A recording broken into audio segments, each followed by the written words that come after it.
আসসালামু আলাইকুম। আমি ইউটিউব চ্যানেল স্বাস্থ্য কথা থেকে বলছি, ডক্টর মোহাম্মদ জাফরুল্লাহ।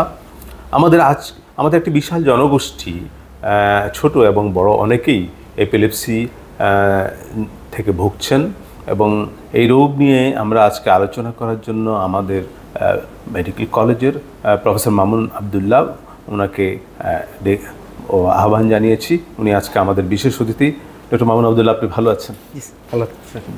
জি, আমি ভালো আছি। আমাদের প্রথম প্রশ্ন আপনার কাছে, যে এপিলেপসি বা খিঁচুনি কি? এপিলেপসি বা খিঁচুনি যদি আমরা সহজ কথায় বলতে চাই, আমরা আসলে একটা কনসেপ্ট আমাদের মাথায় রাখতে হবে যে আমাদের ব্রেনের যে স্বাভাবিক কাজকর্ম সেটা কিছু লো ডিগ্রি ইলেকট্রিক্যাল অ্যাক্টিভিটি দিয়ে রেগুলেট হয়। কিন্তু মাঝে মধ্যে যেটা হয় যে আমাদের কিছু কিছু ব্রেনের পয়েন্টে বা সামগ্রিকভাবে সারা ব্রেনেই কিছু অ্যাবনর্মাল ইলেকট্রিক অ্যাক্টিভিটি আসতে পারে। সেটা যখন স্প্রেড করে তখন আমাদের কিছু ইনভলন্টারি মুভমেন্ট বা আমাদের শরীরে কিছু অস্বাভাবিক নাড়াচাড়া হতে পারে, কিংবা আমরা পড়ে যেতে পারি, অজ্ঞান হয়ে যেতে পারি। সেটাকে আমরা খিঁচুনি বলি বা এপিলেপসি বলে থাকি। খিঁচুনি এটা বাংলায় মৃগী রোগের সাথে এটার কোনো? মৃগী রোগ বা এপিলেপসি একই কথা। আমরা যেটা হচ্ছে যখন আমরা একবার এক এপিসোড হয় সেটাকে আমরা বলি সিজার বা খিঁচুনি বলে থাকি। আর যখন বারবার হয়, টেন্ডেন্সি থাকে, বারবার খিঁচুনি হওয়ার টেন্ডেন্সি থাকে, সেটাকে আমরা বলি এপিলেপসি। এবং এপিলেপসিটাই আমরা যদি বাংলায় বলি সেটাই মৃগী। জি, ধন্যবাদ প্রফেসর মামুন। আপনার কাছে আমাদের নেক্সট কোশ্চেন, খিঁচুনি কি কি ধরনের হতে পারে? খিঁচুনির প্রকারভেদ করাটা জরুরি কয়েকটা কারণে। এক নম্বর কথা হচ্ছে যে আমরা যখন ওষুধপত্রগুলো সিলেক্ট করি, কিংবা তারও যদি আমরা একটু আগে আসি যে আমরা পরীক্ষা নিরীক্ষা করব কি করব না, এই সমস্ত ক্ষেত্রে খিঁচুনির প্রকারভেদ প্রয়োজন হয়। কেননা সামগ্রিকভাবে যখন সারা শরীরে একসাথে খিঁচুনি হয় সেটাকে আমরা সাধারণত বলি প্রাইমারি এপিলেপসি, যেটাতে ম্যাক্সিমাম ক্ষেত্রে বা বেশিরভাগ ক্ষেত্রে আমাদের খুব উল্লেখযোগ্য কারণ থাকে না। সেই সমস্ত ক্ষেত্রে কিন্তু আমরা খুব ডিটেল ইনভেস্টিগেশন না করলেও চলে। তবে যদি কারো ফোকাল হয়, অর্থাৎ শরীরের কোনো বিশেষ অংশ থেকে খিঁচুনি হচ্ছে, সেই সমস্ত ক্ষেত্রে অনেক ক্ষেত্রেই ব্রেনে কোনো ফোকাস থাকতে পারে, বা কোনো এমন হতে পারে একটা টিউমার থাকতে পারে, একটা অ্যাবসেস বা ফোড়া থাকতে পারে, অথবা রক্তনালী পেঁচানো থাকতে পারে, এরকম কোনো একটা ফোকাস থাকতে পারে। তো এই সমস্ত ক্ষেত্রে তাহলে আমরা যদি ইনভেস্টিগেশনের কথা বলি, তাহলে আমাদের এখানে প্রকারভেদটা জরুরি। এই কারণে যে জেনারেলাইজড হলে আমাদের ইনভেস্টিগেশন অতটা ভিগোরাস না করলে হয়, কিন্তু ফোকাল যখন শরীরের একটা অংশ থেকে খিঁচুনি হবে তখন সেটা আমাদেরকে অবশ্যই ডিটেল ইনভেস্টিগেশন করতে হবে। আর কেননা এই সমস্ত ক্ষেত্রে খিঁচুনি ওষুধ শুধু যথেষ্ট না, যে ফোকাস আসতে অনেক সময় দেখা যায় সেটা সার্জারি করার প্রয়োজন হয়। আবার আমরা যদি রিগার্ডিং ড্রাগসের কথা বলি বা আমাদের ওষুধের কথা বলি, কিছু কিছু ওষুধ আছে যেগুলো জেনারেলাইজড বা সারা শরীরের যে খিঁচুনি সেগুলোতে ভালো কাজ করে। কিছু কিছু ওষুধ ফোকাল বা শরীরের এক অংশ থেকে তৈরি হওয়া খিঁচুনিতে ভালো কাজ করে। সেই জন্য প্রকারভেদ প্রয়োজন আছে। এবং ওষুধ কন্টিনিউ করার ক্ষেত্রেও আমরা ফোকাল বা শরীরের এক পাশ থেকে যে খিঁচুনিগুলো হয় সেগুলো আমাদের দীর্ঘস্থায়ী, কারো কারো ক্ষেত্রে সারা জীবনের চিকিৎসা প্রয়োজন হয়। কিন্তু সেই তুলনায় আমরা যদি জেনারেলাইজ বা প্রাইমারি এপিলেপসির কথা চিন্তা করি, সেখানে কিন্তু আমাদের ওরকম লম্বা সময় ওষুধ প্রয়োজন হয় না। সেই জন্য আমাদের আসলে প্রকারভেদটা জরুরি হয়। আর একটা জিনিস হচ্ছে, প্রকারভেদ যদি আমরা ব্রড হেডিংয়ে করতে চাই তাহলে আমরা সবার আগে বলবো একটা হচ্ছে প্রাইমারি আর একটা হচ্ছে সেকেন্ডারি। প্রাইমারিগুলোতে খুব সুস্পষ্ট কোনো কারণ থাকে না, কোনো ফোকাস আমরা খুঁজে পাই না। এবং সেকেন্ডারি যেটা, সেটার মধ্যে ফোকাস পাওয়া যায়। আর একটা গ্রুপ আছে আনক্লাসিফাইড, সেটা বোঝা যায় না। আর আরেকটা জিনিস যেটা আমরা বলি ফোকাল, আরেকটা বলি জেনারেলাইজড। তো ফোকাল যেটা, সেটাই সাধারণত সেকেন্ডারি হিসাবে আমাদের যে সেকেন্ডারি যে এপিলেপসি যেগুলো, সেগুলোই ফোকাল হিসাবে আমাদের সামনে সাইন সিমটম প্রকাশ করে। আর অনেক সময় যেটা হয় যে ফোকাল হিসাবে শুরু হয়ে একটা অংশে শুরু হয়ে সারা শরীরে ছড়িয়ে পড়ে, যেটাকে আমরা সেকেন্ডারি জেনারেলাইজ বলে থাকি। তো প্রাইমারির পরে সেকেন্ডারি যদি আমরা এভাবে বলি। আর একটা জিনিস হচ্ছে আনক্লাসিফাইড, যেটা আমরা ঠিক সুস্পষ্টভাবে ক্লাসিফাই করা যায় না। আবার প্রাইমারির মধ্যে বলে আবার অনেকগুলো আছে, যেমন সারা শরীরে একসাথে যখন মানে খিঁচুনিটা হয়, যে একবার খিঁচুনি হলো, যেটা আমরা জেনারেলাইজ টনিক ক্লনিক বলি, সেটা একটা হতে পারে। আরেকটা হচ্ছে টনিক, মানে শুধু শক্ত হয়ে যায়, শরীর শুধু শক্ত হয়ে যায়। আর অ্যাটনিক যেটা হয় যে অল অন এ সাডেন মানুষ দাঁড়ানো অবস্থাকে পড়ে যেতে পারে, অনেক সময় শুধু হেড ড্রপ হতে পারে। আবার অ্যাবসেন্স সিজার আছে, সেটা আসলে অনেক সময় রিকগনাইজ করা ডিফিকাল্ট। কেন ডিফিকাল্ট? এই সমস্ত ক্ষেত্রে দেখা যায় হঠাৎ করে পেশেন্ট কথা বলতে বলতে মিউট হয়ে যায়, কিছু সময়ের জন্য কথা বলে না, আশেপাশের কোনো কিছুতে রেসপন্স করে না। এটাকে আমরা অ্যাবসেন্স সিজার বলে থাকি। আরেকটা আছে মায়োক্লনিক সিজার, সেটা হচ্ছে সারা শরীরে একসাথে একটা কাঁপুনির মতো হয়, যেটা আমরা এভাবে করে হতে পারে যে মায়োক্লোনাস বা মায়োক্লনিক সিজার আমরা বলে থাকি। তো এই জিনিসগুলো প্রকারভেদ জরুরি, কারণ ওষুধ স্পেসিফিক সিজারের ক্ষেত্রে আলাদা আলাদা আছে, যেগুলো ওই সিজার বা খিঁচুনিতে আলাদাভাবে ভালো কাজ করে। ধন্যবাদ প্রফেসর মামুন। তাহলে এই আমাদের পরবর্তী কোশ্চেন, তাহলে খিঁচুনি রোগের আমরা কি কি পরীক্ষা করতে পারি? খিঁচুনি রোগের পরীক্ষার ক্ষেত্রে আমরা কয়েকটা জিনিস আছে, কিছু আছে আমরা ব্লাডের পরীক্ষা রয়েছে, কিছু রক্তের পরীক্ষা আছে, কিছু আছে ইমেজিং এবং আমাদের ফাংশনাল যেটা আমরা করি ইইজি।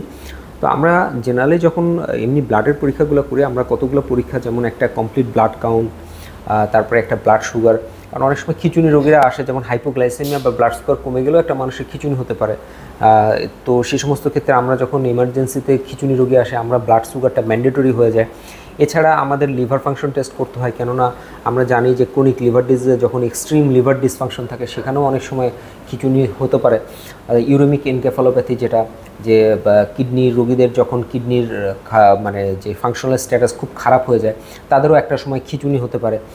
তারপরে ইলেকট্রোলাইটসের মধ্যে আমরা যদি চিন্তা করি সোডিয়াম, সেটা কমে গেলে বেড়ে গেলেও খিঁচুনি হতে পারে। আর তারপরে ক্যালসিয়াম, ম্যাগনেসিয়াম, এগুলোর ডিরেঞ্জমেন্টের জন্য আমাদের খিঁচুনি হতে পারে। সো বেসিক যে ইনভেস্টিগেশনগুলো আছে এগুলোর মধ্যে আমাদের এগুলো করে ফেলতে হয়। তো এর বাদেও কিছু আছে, তবে এগুলো ম্যান্ডেটরি, এগুলো আমরা করে ফেলি। আর আমরা স্ট্রাকচারাল কোনো প্রবলেম আছে কিনা সেটা দেখার জন্য আমরা এমআরআই ব্রেইন করি, সাথে একটা কথা লিখে দিতে হয়, সেটা হচ্ছে এপিলেপসি প্রোটোকল।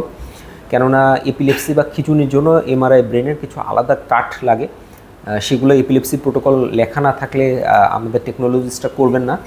আর আরেকটা জিনিস হচ্ছে ফাংশনাল স্ট্যাটাস, যেটা আমরা দেখি যে একটা ব্রেন সেটা দেখা যাচ্ছে স্ট্রাকচারালি নর্মাল, সেখানে কোনো সমস্যা নাই, কিন্তু আমরা ইজি করে অনেক সময় দেখি যে কোনো একটা ফোকাস আসছে, যে সেখান থেকে খিঁচুনি তৈরি হচ্ছে।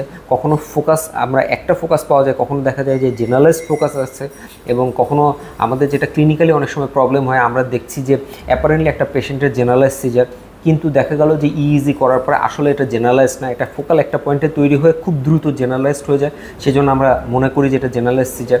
এবং এই সমস্ত প্রকারভেদ করতে পারলে সেটা আমাদের জন্য পরবর্তীতে চিকিৎসার জন্য সুবিধা হয়। আরেকটা জিনিস হচ্ছে আমরা যখন এখন এপিলেপসি সার্জারির কথা চিন্তা করি, এখন অনেক রিফ্র্যাক্টরি এপিলেপসি আছে যেগুলো কোনোভাবে ওষুধে কন্ট্রোল হয় না, তখন ওই সমস্ত ক্ষেত্রেও আমরা ফোকাসকে লোকেট করার জন্য ইজি করতে পারি, ইজি করে ফোকাসটা লোকেট করা যায়, সেই সমস্ত ক্ষেত্রে আমাদের জন্য সার্জারিটা অনেক ইজিয়ার হয়। ধন্যবাদ প্রফেসর মামুন। আচ্ছা, গর্ভাবস্থায় কিভাবে খিঁচুনির চিকিৎসা করা যাবে? আমি আসলে একটু আগে থেকে বলি, যেমন এক নম্বর কথা হচ্ছে যে সমস্ত মানে রিপ্রোডাক্টিভ এজের মেয়েরা প্রেগনেন্ট হতে চায়, খিঁচুনি রোগীদের প্রেগনেন্সি শুড বি প্ল্যান্ড, আগে থেকে প্ল্যান করে ফেলতে হবে। এটা হঠাৎ করে নেওয়া যাবে না, কেন অনেক ওষুধের ব্যাপার আছে, অনেক ওষুধ বাচ্চার জন্য ভালো না। যেমন আমরা জেনারেলাইজড সিজারের ক্ষেত্রে এখনও গোল্ড স্ট্যান্ডার্ড ড্রাগ আমরা বলি সোডিয়াম ভ্যালপ্রোয়েট, এটা কোনোভাবেই প্রেগনেন্ট লেডিদের জন্য ভালো না, বাচ্চাদের প্রচুর কনজেনিটাল ম্যালফরমেশন হয়। এখন এক নম্বর কথা হচ্ছে যে আমরা চেষ্টা করব যেন প্রেগনেন্সির আগে আমাদের খিঁচুনিটা কন্ট্রোল করে, যদি 2 থেকে 3 বছর রেমিশন হয়ে যায় তাহলে আমরা 2 থেকে 3 বছর খিঁচুনি না হলে গ্র্যাজুয়ালি আস্তে আস্তে ওষুধটা বন্ধ করে আমরা চেষ্টা করব যে প্রেগনেন্সিতে যাওয়া যায় কিনা, এটা 1 নম্বর। 2 নম্বর কথা হচ্ছে যে আমরা যখনই প্রেগনেন্সির চিন্তা ভাবনা করব আমরা তার অনেক আগে থেকেই, আমরা 2-3 মাস আগে থেকে ফলিক অ্যাসিড খাওয়া শুরু করব, যাতে করে আমাদের নিউরাল টিউব ডিফেক্ট এবং অন্যান্য যে প্রবলেমগুলো হয় সেগুলো যাতে না হয়। এবং চেষ্টা করতে হবে যে যারা একাধিক ওষুধ পায় তাদেরকে মোনো ড্রাগে নিয়ে আসা যায় কিনা, কেননা 2 ধরনের বা 3 ধরনের ওষুধের সাইড এফেক্ট আরও বেশি, তো সেটা আমাদের একটা প্ল্যান থাকবে। আরেকটা জিনিস হচ্ছে সেফার অপশনস, আমরা যদি দেখা যায় যে সে সোডিয়াম ভ্যালপ্রোয়েট বা এই ধরনের ওষুধ পায় যেগুলোতে অনেক কনজেনিটাল ম্যালফরমেশন হয়, সেই তুলনায় আমরা প্রেগনেন্সি প্ল্যান থাকলে যদি সম্ভব হয় আগে থেকে আমাদের সুইচ ওভার করে যদি আমরা লেভোটিরাসিটাম বা ল্যামোট্রিজিন, যেগুলো সেফার ড্রাগ, নিউয়ার ড্রাগ, সেগুলোতে যদি শিফট করতে পারি, দ্যাটস এ বেটার অপশন।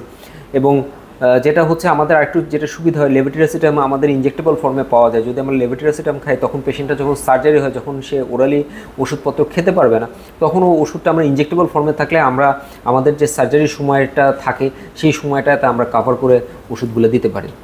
হ্যাঁ, ধন্যবাদ প্রফেসর মামুন। তাহলে আচ্ছা, খিঁচুনি রোগীরা কি ড্রাইভিং করতে পারবে? এটা আসলে একটা লয়ের ব্যাপার আছে, বিভিন্ন দেশে বিভিন্ন রকম নিয়মকানুন আছে। আমরা যদি আমেরিকার কথা বলি, আমেরিকায় বলা হয় যে উইথ ড্রাগস অথবা উইথ ট্রিটমেন্ট সে যদি 1 বছর সিজার ফ্রি থাকে তাহলে সে করতে পারবে, সে ড্রাইভিং করতে পারবে। ইন্ডিয়ার ক্ষেত্রে তারা আসলে অ্যালাউ করে না। আমাদের দেশে আসলে ওরকম সুস্পষ্ট খুব গাইডলাইন নাই। আর ফ্লাইংয়ের ক্ষেত্রে আসলে খুব রেস্ট্রিকশন সারা পৃথিবীতে খুব মারাত্মক। কারো খিঁচুনি থাকলে বেশিরভাগ দেশই তাদেরকে পাইলট লাইসেন্স দেয় না। জি, ধন্যবাদ। অনেক সময় প্লেনে প্যাসেঞ্জার হিসেবেও ওনারা অনেক এয়ারবাসে তারা সাধারণত উৎসাহ দেন না যে যদি খিঁচুনি থাকে তাহলে ফ্লাই না করার জন্য, এরকম বিশেষত স্যার আনকন্ট্রোলড সিজার যদি থাকে, আনকন্ট্রোল সিজার থাকে, কারণ এটা অনেক সময় মেডিকেল এমার্জেন্সি হয়, সেটা আসলে ওরকম ফ্লাইটে ম্যানেজ করাও যায় না। জি, ধন্যবাদ প্রফেসর মামুন। আমাদের পরবর্তী কোশ্চেন আছে, ওষুধ যে এপিলেপসির যে ওষুধ শুরু করার নিয়ম কি এবং কিভাবে এদেরকে চিকিৎসা করবেন?